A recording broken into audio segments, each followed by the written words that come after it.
آقا کریم کا انداز تکلم انتہائی سادہ، عام فہم، سلیس، نکھرا ہوا، شستہ، اور جو اہم چیز ہوتی 3 مرتبہ دہرا کے بیان کرنے کا انداز، لیکن اس کے باوجود بھی کسی خارجی سبب سے، کسی وجہ سے کسی کو اس کی مزید تفصیل چاہیے یا کوئی سمجھ نہیں پایا تو وہ اٹھ کے عرض کرتا رائنا یا رسول اللہ، حضور ہماری رعایت کر دیجیے، یعنی یہ مسئلہ شرعی ہمیں سمجھ میں نہیں آیا یا یہ مسئلہ مزید اس کی تفصیل چاہیے، تو آقا کریم علیہ السلام دوبارہ ارشاد فرما دیتے، سے بارہ ارشاد کرتے۔ مکے میں یا بندہ پکا مومن تھا یا پکا کافر تھا، منافقت مکے میں نہیں تھی۔ جب حضور علیہ السلام مدینے میں تشریف لائے تو منافقت کا بھی آغاز ہو گیا، تو وہ بھی حضور کی مجلسوں میں بیٹھتے، اور جب صحابہ پوچھتے رائنا یا رسول اللہ، حضور ہماری رعایت کیجیے، تو وہ بھی اپنی زبان کو تھوڑا سا بل دے کر کے رائنا کو رائی نہ پڑھتے، لینم بیلسنتے، اپنی زبان کو تھوڑا سا مروڑ کے۔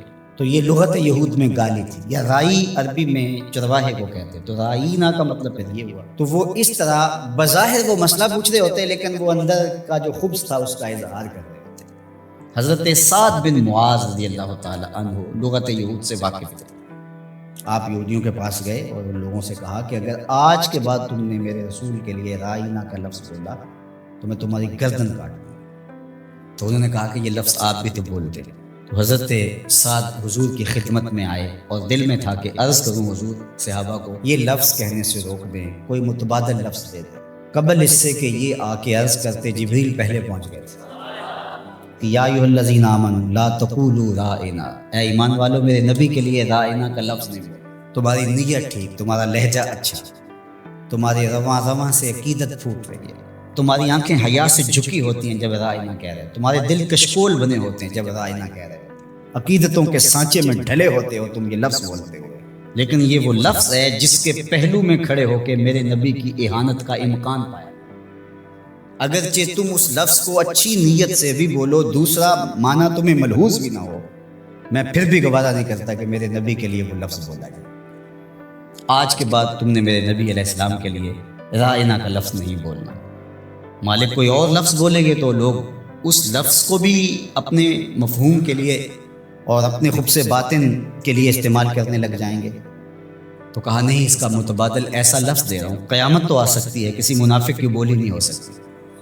وہ لفظ کیا ہے؟ وقول انظرنا، عرض کرو آقا ہم پہ نظر کرم کیجیے، وقول انظرنا، حضور بس ایک نظر کر چھوڑو، سارے مسئلے حل ہو۔ اور ابو ہریرہ نے کہا کہ انی اسمع منک حدیثا کثیرا، بڑی حدیثیں سنتا ہوں حضور، یاد نہیں رہتی، کوئی نظر کرم کیجیے۔ فرمایا ابسط رداک یا ابا، اچھا پھر چادر بچھاؤ۔ تو انہوں نے چادر بچھائی تو حضور نے ایسے فضا سے کچھ لیا اور ایسے ڈال دیا، کہا اس کو سمیٹو اور سینے سے جوڑ لو، کہا اس کے بعد میں نہیں کبھی بھولا۔ یہ ہے وہ انظرنا کا حقیقی مفہوم۔ تو اللہ اس لفظ کو بھی گوارا نہیں کرتا۔ یہ محبوب علیہ السلام کی چوکھٹ کا ادب ہے کہ جو ایسا ذو معنی لفظ ہو، اس کا ایک معنی صحیح ہو، ایک معنی اس کا غلط ہو، بولنے والا صحیح لفظ صحیح نیت سے بول رہا ہو تو کہا نہیں، میرے محبوب کے لیے لفظ۔ اللہ اکبر۔ تو یہ حضور کا ادب ہے جو حضور کے حقوق میں سے ہے۔ ادب کو ملحوظ رکھنے والوں نے تو کمال ہی کر دی۔ حضرت صائب بن یزید دیکھیے، وہ فرماتے ہیں کہ مسجد نبوی تھی اور میں ایک کونے میں بیٹھا تھا تو کسی نے مجھے کنکر مارا، میں نے جدھر سے کنکر آیا ادھر پلٹ کے دیکھا تو وہ حضرت عمر تھے رضی اللہ تعالیٰ۔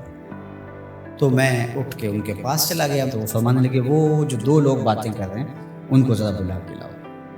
تو میں گیا اور ان کو بلا کے حضرت عمر کے پاس لے گیا۔ تو حضرت عمر نے ان سے پوچھا تم کہاں کے رہنے والے؟ انہوں نے کہا جی طائف کے رہنے والے۔ حضرت عمر فرمانے لگے تم اگر اس شہر کے رہنے والے ہوتے میں تمہیں سزا دیتا، تم بلند آواز سے بول رہے ہو، جانتے نہیں یہ مسجد رسول اللہ کی ہے۔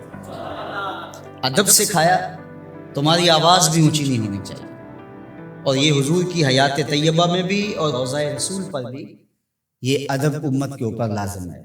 مجھے بڑا دکھ ہوتا ہے جب وہاں جا کے لوگ بدتمیزیاں کرتے ہیں، لے سانس بھی آہستہ کے دربار میں۔ یہ حضور کی چوکھٹ ہے۔ امام مالک نے 40 سال تک حضور کے روضہ انور کے قریب بیٹھ کے درس حدیث دیا ہے، اور 40 سال میں ایک بار بھی ایسا نہیں ہوا کتاب کے ورق کے پلٹنے کی آواز بھی پیدا ہونے دی۔ یہ حضور کا ادب ہے کہ اپنی آوازوں کو بھی پست رکھا جائے، اپنے لہجوں کو بھی کنٹرول کیا جائے، اور وہ انداز اختیار نہ کیا جائے جو عامیانہ پن سے جڑا ہوا۔ عامیانہ پن سے مخاطبت نہ کی جائے رسول کریم صلی اللہ علیہ وسلم. یہاں لفظ بھی تولنے پڑتے ہیں.